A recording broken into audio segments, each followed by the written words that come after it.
নমস্কার। আরও একবার সবাইকে আন্তরিক অভিনন্দন। আজকের এই আলোচনার মধ্যে দিয়ে আমরা জানব সম্পূর্ণ জুন 2025 মিথুন রাশির মানুষদের জন্য কেমন থাকতে চলেছে সেই সম্বন্ধে। সম্পূর্ণ জুন মাসে নবগ্রহ কোথায় ট্রানজিট করবেন, কোথায় কোথায় দৃষ্টি ফেলবেন, কোন কোন গ্রহ রাশি পরিবর্তন করবেন, আর তার উপর নির্ভর করে আপনাদের স্বাস্থ্য, আপনাদের পরিবার, আপনাদের ভাগ্য, কর্মসন্তান, দাম্পত্য জীবন প্রতিটা বিষয়কেই ডিটেলস আলোচনা করব according to house, according to planet. তো সম্পূর্ণ ভিডিওটি অবশ্যই দেখুন। তো চলুন প্রথমে দেখে নেওয়া যাক জুন মাসের একদম শুরুতেই আপনাদের রাশি থেকে নবগ্রহের অবস্থান কি থাকছে। আপনাদের রাশিতে অবস্থান করছেন দেবগুরু বৃহস্পতি, সেকেন্ড হাউসে মঙ্গল গ্রহ, থার্ড হাউসে কেতু গ্রহ। আপনাদের নবম ভাবে অবস্থান করছেন রাহু, দশম ভাবে কর্মফলদাতা শনিদেব, একাদশ ভাবে অবস্থান করছেন শুক্র গ্রহ, আর দ্বাদশ ভাবে অবস্থান করছেন রবি, সাথে আপনাদের রাশির লর্ড বুধ গ্রহ। তো চলুন আলোচনা শুরু করা যাক। প্রথমেই স্বাস্থ্য দিয়ে শুরু করব। আপনাদের রাশির লর্ড বুধ গ্রহ, আর বুধ আপনাদের দ্বাদশ ভাবে অর্থাৎ ব্যয় ভাবে অবস্থান করছেন। বুধের অবস্থান কিন্তু দ্বাদশ ভাবে কোনোভাবেই ভালো থাকবে না। তবে জুন মাসের 6 তারিখে বুধ রাশি পরিবর্তন করে আপনাদের দ্বাদশ ভাব থেকে রাশিতে প্রবেশ করবেন। তো 5-6 তারিখের আগে পর্যন্ত স্বাস্থ্য সংক্রান্ত দিক নিয়ে একটু সিরিয়াস থাকার চেষ্টা করবেন। এই সময় কিন্তু ডাক্তার অথবা ওষুধের পেছনে খরচ আপনাদের একটু বাড়তে পারে। তবে 6 তারিখের পরবর্তী সময়টা স্বাস্থ্য আপনাদের ভালো থাকবে। তবে একটা সমস্যা কিন্তু থেকেই যাবে 15 জুনের আগে পর্যন্ত। কিসের সমস্যা? আপনাদের থার্ড হাউসের লর্ড রবি, আর রবি আপনাদের দ্বাদশ ভাবে অবস্থান করবেন 15 জুনের আগে পর্যন্ত। এই সময়ের মধ্যে কাফ কোল্ডের সমস্যা, গলার দিক থেকে কিছু প্রবলেম আপনাদের ফেস করতে হতে পারে। এই দিক থেকে একটু সিরিয়াস থাকবেন। এবার পরিবার, সেকেন্ড হাউস থেকে পরিবারকে বিচার করা হয়। আপনাদের সেকেন্ড হাউসের লর্ডকে আপনাদের সেকেন্ড হাউসের লর্ড চন্দ্র, আর চন্দ্রপতি 2.25 দিন অন্তর রাশি পরিবর্তন করেন। তো পারিবারিক স্টেবিলিটির জায়গাটা কিন্তু সবসময় আপনাদের একরকম থাকে না। পরিবারের মানুষদের মুড কখন কেমন থাকে সেটা কিন্তু বুঝতে অবশ্যই অসুবিধা হয়। এখানে সম্পূর্ণ জুন মাসের কথা যদি বলা হয়, 7 তারিখের আগে পর্যন্ত আপনাদের সেকেন্ড হাউসে মঙ্গল অবস্থান করবেন। এই সময় আপনার পরিবারের মানুষদের মধ্যে কিন্তু রাগ জেদ একটু বেশি থাকতে পারে, এটা শুধু একটু মাথা রাখবেন। তবে 7 তারিখের পরবর্তী সময়ে পারিবারিক দিকটা আপনাদের অবশ্যই ভালো থাকবে। পরিবারে আপনাদের সুখ শান্তির জায়গাটা নিশ্চিতভাবে বজায় থাকবে। একই সাথে দেখুন, সেকেন্ড হাউস থেকে আমাদের ফিনান্স, আমাদের ব্যাংক ব্যালেন্স, এই সমস্ত দিককেও বিচার করা হয়। তো সেকেন্ড হাউস ভালোই থাকছে। তো ইনকাম যেমন আপনাদের হবে, সেটা আপনি সেভিংসও করতে পারবেন। এতদিন রাহুর দৃষ্টি আপনাদের সেকেন্ড হাউসে পড়ছিল, তো ইনকাম করলেও সেই ইনকাম কিন্তু সেভিংস করতে আপনাদের প্রবলেম হচ্ছিল। এবার সেই সমস্যা থেকে আপনি অবশ্যই বেরিয়ে আসতে পারবেন, আর সেভিংসের জায়গাটাকেও অবশ্যই মজবুত আপনি করতে পারবেন। একই সাথে আপনাদের থার্ড হাউসের লর্ডকে আপনাদের থার্ড হাউসের লর্ড রবি অর্থাৎ সূর্যদেব, যিনি আপনাদের দ্বাদশ ভাবে অবস্থান করছেন 15 জুনের আগে পর্যন্ত। 15 জুনের আগে পর্যন্ত থার্ড হাউস কিন্তু খুব ভালো থাকবে না। আপনাদের থার্ড হাউসে কেতু অবস্থান করছেন। তো অনলাইন কাজ যারা করেন, সোশ্যাল মিডিয়ার সাথে যারা যুক্ত আছেন, আপনাদের জন্য এই সময়টা একটু চ্যালেঞ্জিং থাকবে। আপনার কাছের আত্মীয় স্বজন হোক কিংবা পাড়া প্রতিবেশী, এদের সাথে কিন্তু যে কোনো বিষয় নিয়ে দ্বন্দ্ব বিবাদ হতে পারে, কথা কাটাকাটির জায়গা তৈরি হতে পারে। এমনকি ছোট ভাই বোনের সাথেও কিন্তু যে কোনো কারণে সম্পর্ক খারাপ হতে পারে, সেই সম্ভাবনা থাকবে। বিশেষ করে 15 জুনের আগে পর্যন্ত অবশ্যই সিরিয়াস থাকবেন। একই সাথে আপনাদের মধ্যে কিন্তু লেজিনেস থাকবে, যে কোনো বিষয় নিয়ে পরিশ্রম করব এই মানসিকতাটা কিন্তু আপনাদের মধ্যে কম হতে পারে। একই সাথে অকারণ ছুটোছুটি আপনাদের বাড়তে পারে। পরিশ্রম সঠিক দিকে হচ্ছে কিনা সেটা অবশ্যই ভালো করে ভাবনা চিন্তা করে তবে সিদ্ধান্ত নেবেন। এবার প্রপার্টি, ফোর্থ হাউস থেকে প্রপার্টিকে বিচার করা হয়। আপনাদের ফোর্থ হাউসের লর্ড বুধ গ্রহ, আর বুধ 6 তারিখের আগে পর্যন্ত আপনাদের দ্বাদশ ভাবে, তারপর আপনাদের রাশিতে প্রবেশ করবেন। 6 তারিখের পরবর্তী সময়ে প্রপার্টির জায়গাটা আপনাদের ভালো হতে দেখা যাবে, প্রপার্টির জায়গাটা ভালো থাকবে। 6 তারিখের পরবর্তী সময়ে আপনি যদি গাড়ি, ফ্ল্যাট অথবা বাড়ি ক্রয় করতে চান, অবশ্যই করতে পারেন। প্রপার্টিতে কিছু রেনোভেশন যদি করতে চান, সেটাও 6 তারিখের পরেই করুন, সেটাই আপনাদের জন্য মঙ্গলজনক হবে। একই সাথে ফোর্থ হাউস থেকে আমাদের মাকেও বিচার করা হয়। তো 5-6 তারিখের আগে পর্যন্ত মায়ের প্রতি একটু সিরিয়াস থাকার চেষ্টা করুন। মানসিক দিক থেকে এবং শারীরিক দিক থেকে আপনার মায়ের কিন্তু প্রবলেম হতে পারে, তার পূর্ণ সম্ভাবনা থাকবে। কারণ বুধ এই সময় দ্বাদশ ভাবে অবস্থান করবেন। দ্বাদশ ভাব থেকে আমাদের ওষুধপত্র, হসপিটাল, ডক্টর, নার্সিং হোম, এই সমস্ত দিককে বিচার করা হয়। আপনাদের ফোর্থ হাউসের লর্ড যেহেতু দ্বাদশ ভাবে অবস্থান করবেন, যিনি আপনাদের রাশির লর্ড, তো মায়ের দিক থেকে কিন্তু মায়ের স্বাস্থ্য সংক্রান্ত দিক থেকে কিন্তু খরচ আপনাদের বাড়তে পারে 5-6 তারিখের মধ্যবর্তী সময়ের মধ্যে।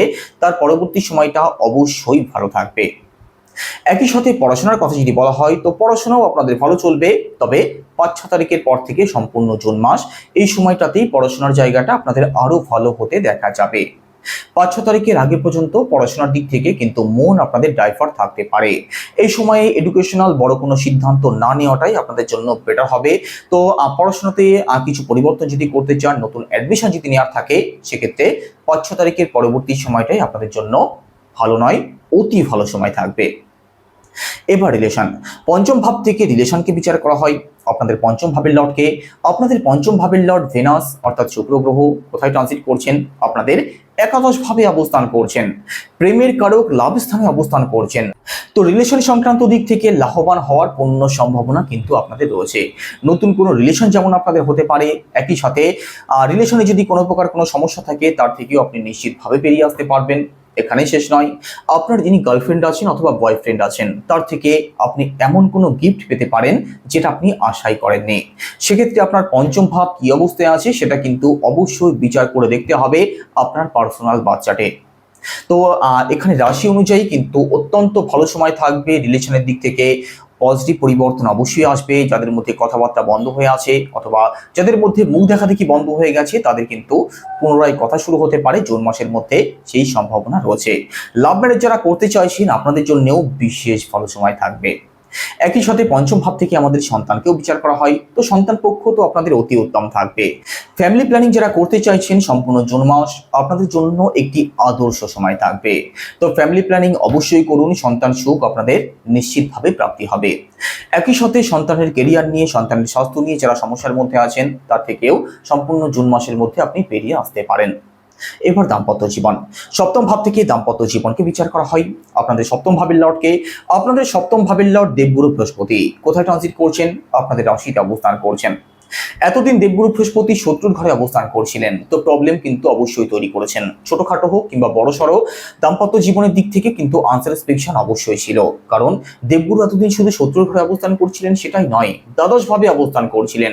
তো দাম্পত্য জীবনের দিক থেকে প্রবলেম যেমন বাড়িয়েছেন, খরচও কিন্তু বাড়িয়েছেন। তবে দাম্পত্য জীবন এবার আপনাদের ভালো হতে দেখা যাবে। দাম্পত্য জীবন আপনাদের ভালো থাকবে। দাম্পত্য জীবনে আপনাদের সুখ শান্তি থাকবে। আপনার পার্টনার যিনি আছেন, মেল হোক কিংবা ফিমেল হোক, তিনি স্বাস্থ্যের দিক থেকে, ভাগ্যের দিক থেকে এবং কেরিয়ারের দিক থেকেও পজিটিভ রেজাল্ট অবশ্যই পাবেন। একই সাথে এখানে দেখুন, ভাগ্যের কথা যদি বলা হয় সেক্ষেত্রে নবম ভাব থেকে ভাগ্যকে বিচার করা হয়। আপনাদের নবম ভাবের লর্ডকে, আপনাদের নবম ভাবের লর্ড কর্মফলদাতা শনিদেব আপনাদের দশম ভাবে ভালো অবস্থায় রয়েছেন। তো এখানে ভাগ্যের সাপোর্টও আপনি পাবেন। ভাগ্যের সাপোর্ট যেহেতু পাবেন, যে কাজ করবেন, যেদিকে যাবেন সেদিক থেকে কিন্তু ভাগ্যের সাপোর্ট পেয়ে জীবনে উন্নতিমূলক পরিবর্তন আসতে পারে। বড় কোনো ইনভেস্টমেন্ট আপনি করতে পারেন। একই সাথে এখানে নবম ভাব যেহেতু ভালো থাকছে, আপনি কোনো কাজের শুভারম্ভ যদি করতে চান, বড় কোনো সিদ্ধান্ত যদি নিতে চান, নিশ্চিতভাবে নিতে পারেন। নবম ভাব যেহেতু ভালো থাকছে, পিতৃপক্ষ আপনাদের ভালো হতে দেখা যাবে। এতদিন কিন্তু পিতৃপক্ষের দিক থেকে প্রবলেম আসছিল, বাবার সাথে বনিবনার জায়গাটা খুব ভালো ছিল না। এবার কিন্তু বাবার সাথে বনিবনার জায়গাটা ভালো হতে দেখা যাবে। উচ্চশিক্ষার জায়গাটা ভালো হতে দেখা যাবে। লং ট্রাভেল, স্পিরিচুয়াল ট্রাভেল আপনাদের হতে পারে, সেই সম্ভাবনা থাকবে। তো ওভারঅল ভাগ্যের দিক থেকে সাপোর্ট কিন্তু এবার আপনি অবশ্যই পাবেন। কেরিয়ারের কথা যদি বলা হয়, দশম ভাব থেকে কেরিয়ারকে বিচার করা হয়। আপনাদের দশম ভাবের লর্ড দেবগুরু বৃহস্পতি, আর দেবগুরু আপনাদের রাশিতে অবস্থান করছেন। আপনাদের দশম ভাবে শনিদেব অবস্থান করছেন। তো কাজের দিক থেকে সিরিয়াসনেস কিন্তু আপনাদের মধ্যে বাড়বে। কর্মস্থানে সুনাম এবং সম্মান কিভাবে বাড়ে সেই চেষ্টা আপনাদের মধ্যে থাকবে। একই সাথে দশম স্থানে শনি নিজের কাজের প্রতি আপনাদেরকে দায়িত্বশীল করে তুলবেন। আপনি কাজ করতে পছন্দ করবেন। এতদিন যে ডিলেমি আপনাদের মধ্যে ছিল তার থেকে কিন্তু এবার আপনি বেরিয়ে আসতে পারবেন।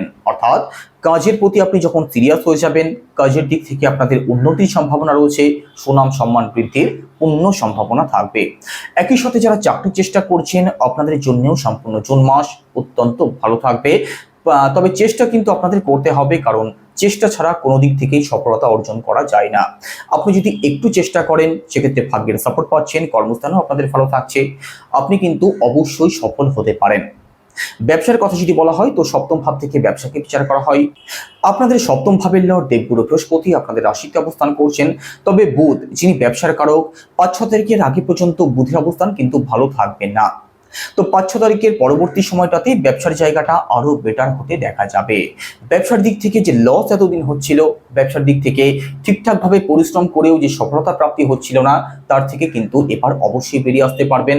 কারণ সপ্তম ভাবের লর্ড দেবগুরু বৃহস্পতি, যিনি আপনাদের রাশির লর্ড, তিনি কিন্তু দ্বাদশ ভাব থেকে বেরিয়ে আপনাদের রাশিতে প্রবেশ করেছেন। তো ব্যবসাতে অবশ্যই আপনি সফল হতে পারবেন, তার পূর্ণ সম্ভাবনা থাকবে। তো সম্পূর্ণ জুন মাসে কি উপায় অবলম্বন করবেন? প্রথমত রবির বীজ মন্ত্র জপ করুন। সেটা কি? ওম হ্রাম হ্রিম ভ্রংসা সূর্যায় নমঃ, রোজ 108 বার। একই সাথে উদীয়মান সূর্যকে জল অর্পণ করুন, পজিটিভ রেজাল্ট অবশ্যই পাবেন। তো কেমন লাগলো আলোচনা কেমন লাগলো অবশ্যই কমেন্টে জানাবেন। সবাই ভালো থাকুন, সুস্থ থাকুন। নমস্কার।